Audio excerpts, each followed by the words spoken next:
Assalamualaikum warahmatullahi wabarakatuh. Akkam nagaa jirtu ilmaan Oromoodha. Egaa akkuma tanan dura har'as mata duree biraa qabadhee isinii dhufee jira. Egaa mata dureen har'a isinii qabadhee dhufe kallattiin itti rafnu fayyummaa qaama keenyaa irratti faayidaa fi miidhaa akkamii qaba waan jedhudha. Egaa kallattiin itti rafnu namni gareen cinaachaan kun dugdaan kun garaan rafuu jaalata.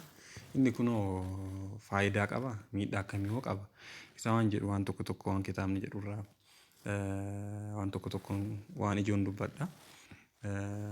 Kallattiileen itti rafnu akkuma faayidaa qabu tokko akkuma faayidaa qaban kallattiin itti rafnu miidhaas qabu. Mee isaan keessa isaan ijoo namni yeroo baay'ee irratti rafu ijoo kataan keessaa shanan tokko dubbadha.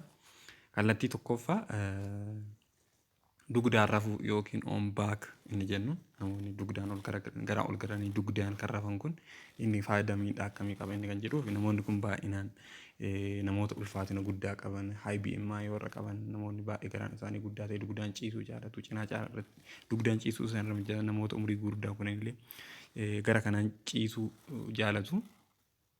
Inni kun akka faayidaatitti wanni inni qabu namoonni boqonnaa ni argatu hogguu akkasii ciisan sani dhukkubbiin baay'eetti hin argamu garuu yeroo dheeraaf yoo akkasii ciisan ta'e dhukkubbiin ispaanal koordii isaanii lafee dugdaa isaanii keessatti morma isaanii keessatti buusaawwan irratti lafeen dhukkubbiin itti dhagama dhukkubbiin kun bu'aa argatan caala. Inni kun morma boraatii morma jala gaanullee yoo sirnaan kan sirreeffanne ta'e inni kun akkaan dhukkubbii namatti fiduu danda'a. Boraatii akka sirriitti illee waliin guddifne baay'ee mormi keenya akka hin dabnetti jechaadha. Mormi keenya akka hin dabnetti yookaan jala taa'amne ka'e miidhaa qaba jechaadha. Kanaaf ol garagalanii rafuun baay'ee filatamaa miti homaa filatamaa waan hagan hunda kan qabu miti.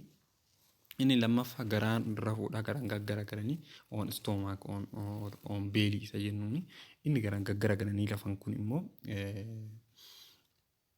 gaarii miti jedhu hunduma keessaa yoo kallattii rafnu keessaa akka gaarii hin taane isa gaarii kan hin taane isa kana akkamiin akkuma jiru ispaanaal koordii kennaan gaggaragallee lafna akkuma jiruun orgaanota qaamota keenya irratti fe'aa gattaa jechuudha.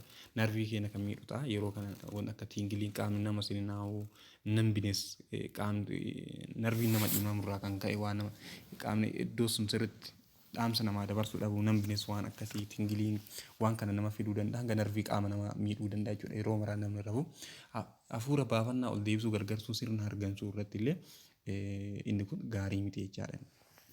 Walumaa galatti kallattiin itti rafuu inni kun gaarii miti garuu namoota kurruufan irratti hanga tokko bu'aa ni qaba jedhama garuu filatamaa miti inni kun ammas filatamaa miti. Inni sadaffaa cinaan rafuudha cinaa mirgaatiin rafuu right side position inni jennuun kun bu'aa isaa keessaa inni tokko namoota kurruufan akkam kurruufan hir'isa. Dhukkubbii buusaawwanii dhukkubii dugdaa uumamas ni hir'isa.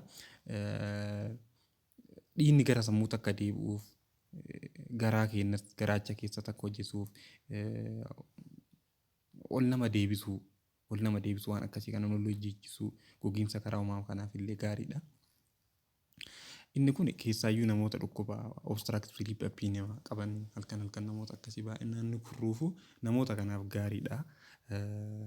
Dhukkubbii dugdaa dhukubbii joointii uumamas kan fidu dhukkubbii yeroo dheeraa kan akka kiroonik maalajiyaa naannoo kanneen illee ni ittisa.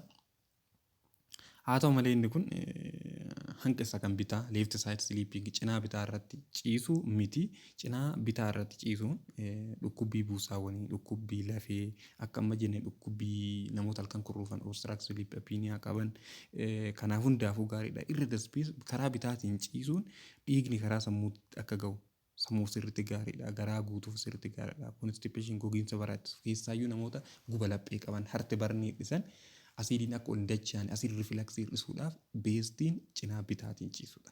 Cinaa bitaatiin sammuuf illee toksinii garaagaraa baasuuf garaachaaf illee gogiinsa garaatiif illee namoota guba laphee qabaniif illee cinaa bitaatiin ciisuun gaariidha. Cinaa bitaatiin ciisuu inni biraa immoo filatamaa kan isa taasisu dubartoota ulfaati. Dubartoonni ulfaa ji'a jahaan booda garaan ol garagalanii akka ciisan tasuma hin eeyyamamu. Garuu yoo qorannoof ta'e daqiiqaa kudhannoo hin guunne dafanii akka jijjiiratan cinaa bitaatis akka jijjiiratan cinaa bitaatis akka jijjiirafu isaan gargaaran dhiinni akka deebi'u gargaara jechaadha.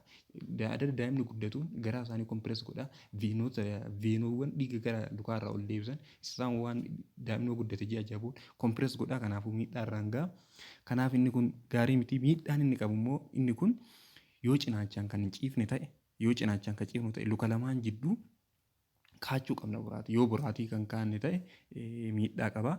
Inni biroo immoo fetal position yookiin cinaan kontooffachiisanii ciisuudha. Inni kontooffachiisuun kan jiraan wal fakkaata. Agar mana faayidaa gaarii hin qabu yeroo biraa deebina.